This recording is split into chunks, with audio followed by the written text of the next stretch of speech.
with age, yeah, with age comes wisdom. We hope with age comes wisdom. For a lot of us, it does not. So, by the way, the first step is you have to seek wisdom. You have to ask for it. You have to. And that's honorable by itself. Some people might say, nah, nah, nah. I'm like, okay, whatever. You just continue doing what you're doing. Don't worry about food. I don't know. All right. So the first thing we have to do is we have to find our midpoints. Do you guys remember how to find midpoints? You take 2 plus 15 in the class, right? And then divide that by 2. And it's going to be 2 plus 15 is 17. 17 divided by 2 is 8.5. And so your midpoint here is 8.5. I was writing in. Okay, so we're gonna have to. 15 is 17. Yeah, we're gonna have to do the midpoints first. So in this case, I'm giving you all that. So that's 16 plus 29 divided by 2, right? Yes. Now, remember what's the class width here, by the way? What's a class width? What's 2 plus 14? So your class width here, you could tell is already. Your class width here, you could tell is 14. That actually is 22.5. So you could just take 8.5 plus 14 and it's 22.5, or you can go through the trouble, of doing 30 plus 43, 16 plus 29 divided by 2. You could do that. You're so patient. How can you do that with a like that? You're scared of it. What? Like she's doing the same thing I'm doing it, but she's using the trackpad on her Apple. Like you must be so patient. Mr. Gray's bad. Be careful. Huh? It's all right. It's frustrating though. All right, so I'm gonna find the next one. What's 22.5 plus 14? 36.5. Now remember, if you don't trust this, that's fine. If you take 30 plus 43, you get 73, and then you divide that by 2, and you get the same answer. You get 36.5. Okay. And so I'm going to go ahead and finish up the rest. So everybody's on the same page. Es 64 puntos, 5, yes.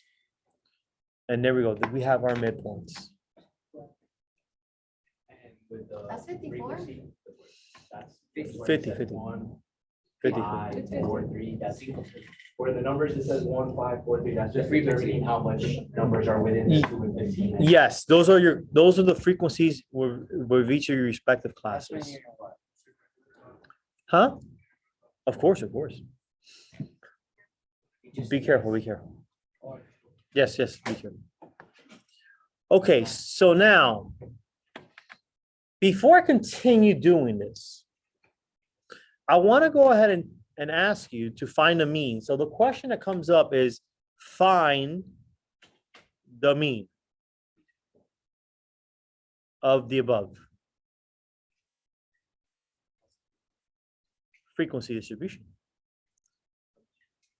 A frequency distribution, yeah. So how do we do this? So the formula to this is X bar equals the sum of X times F divided by the sum of F, you could say. They use the letter N, but I'm going to go ahead and write sum of F. Now, if you add up the frequency column there, 14 plus 3 is 17, 17 plus 4 is 21, 21 plus 5, 26 plus 1, 27.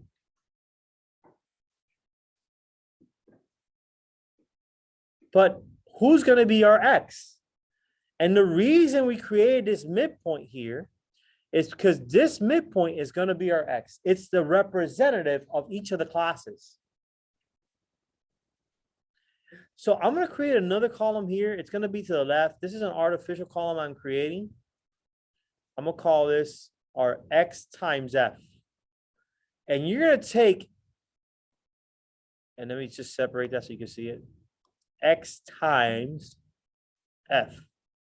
If you take 8.5 and multiply 1, you get 8.5. If you take 22 times 22.5 times 5, you get 112.5.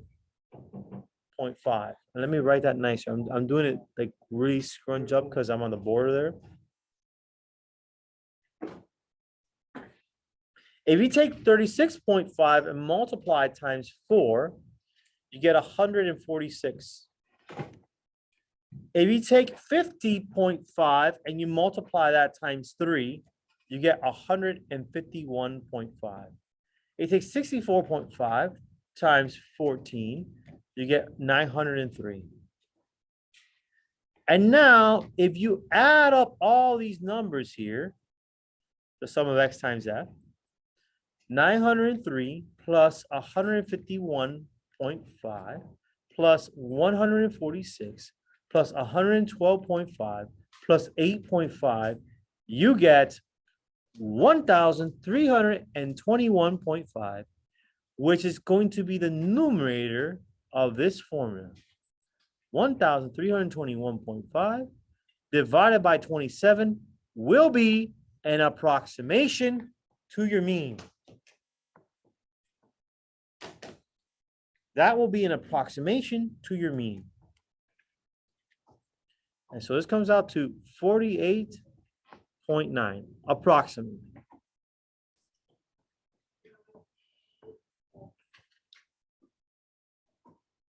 So, what are we supposed to do now? Well, now that we found our mean, we can complete the rest of the chart.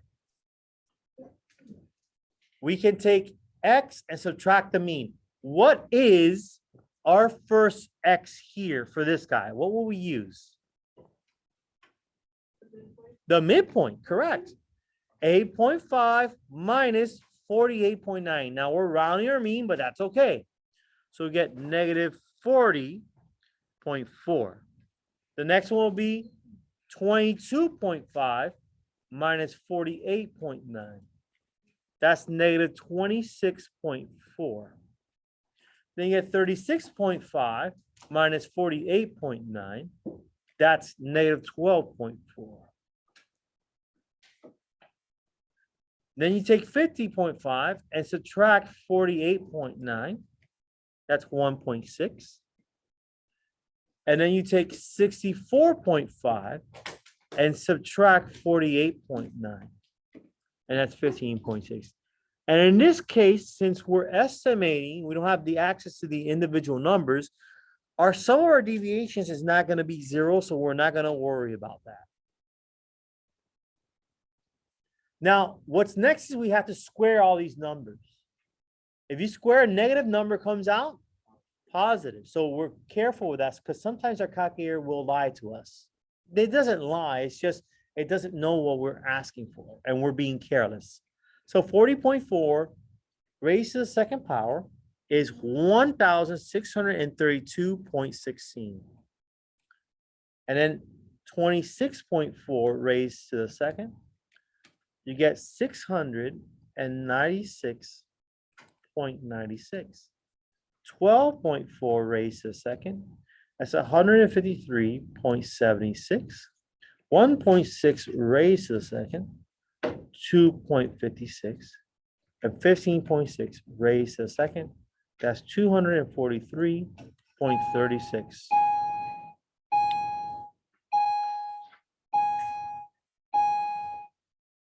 All right, so why are we going to this trouble? Because I might ask you for the, I might say, I erase this part. Find the mean and standard deviation. And guess what the formula for the standard deviation is? Well, let's put the variance. Here's the variance. Variance. The variance is the sum of x minus mu squared times f divided by the sum of f.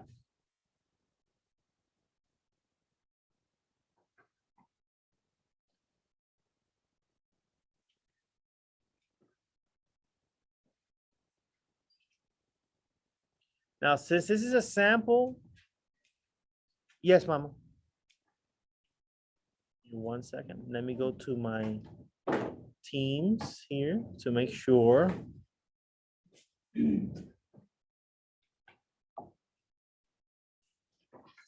These are wonderful electronic devices. And it's opening. Why doesn't it open? Give me 1 second, guys. I'm waiting for something to load in the background.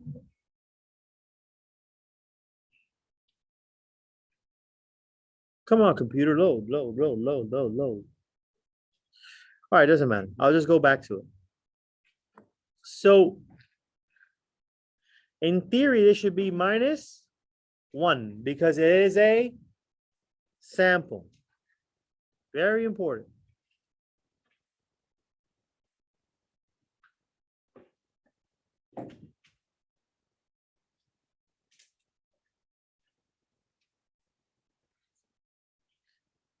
So now we're at this column here.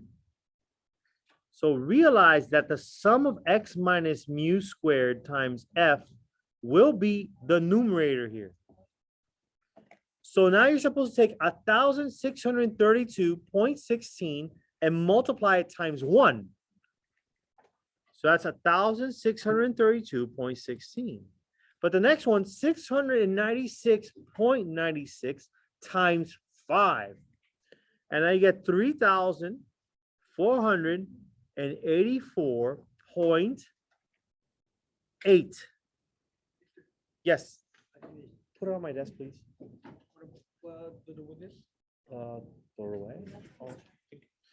Now you take 153. The next one will be 153.76 times 4. 615.04. Well, you would take this number and multiply it times this because it's the top of the column says, take it easy. You have a great Thanksgiving too. You take this column and multiply it times its frequency because that's what this column is asking for. And that's what the numerator of our variance is indicating for us to do. What? You take that column, multiply it to This guy times this guy. And this guy times this guy. Okay. So now the next one is 2.56 times 3. And then you have 243.36 times 14. And that's 3,407.04. Because here's this one. And the frequency as for this one is this one. So now we add up everything. Yes, it is. And that's what can mess you up on the test. Correct. So adding the next one, I'm adding in my calculator everything because I want to get that sum.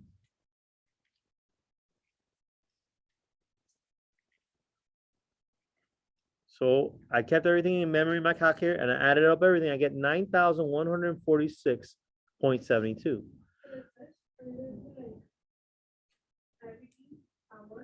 Everything at once, and it's only one grade this time.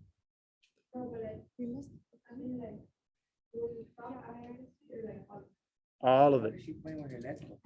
She's using her leg to point to the board because she's developing a new set of skills.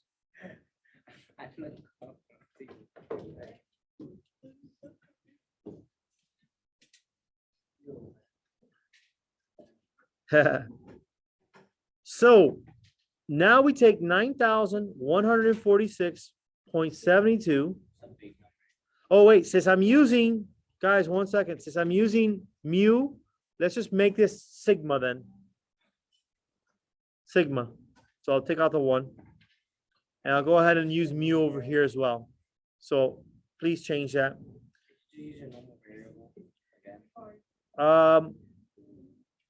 Yeah, they don't do that.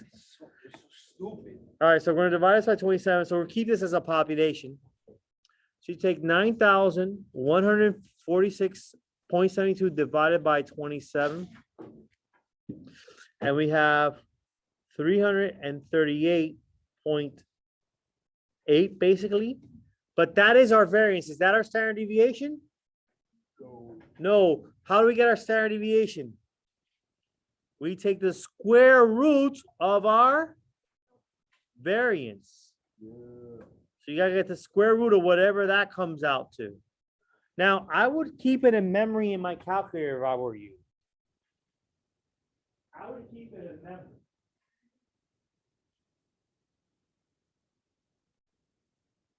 Right?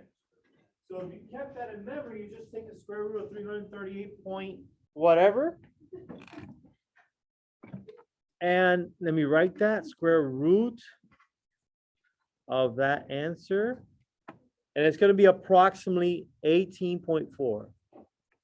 And that's how you do the mean and the standard deviation for a grouped frequency distribution. Oh, God. It's not hard. You know? It's a lot of numbers. It's really not hard. It's not hard. It's just like one minor mistake can mess you up. Literally. Done. If you add That's what I'm saying. A lot wrong, of that's what I'm saying. A lot of kids are not. That's right. And here's the I thing. don't think I'm gonna get it. So what's the key to this particular part of the test? The key here is being careful. You don't have to be clever,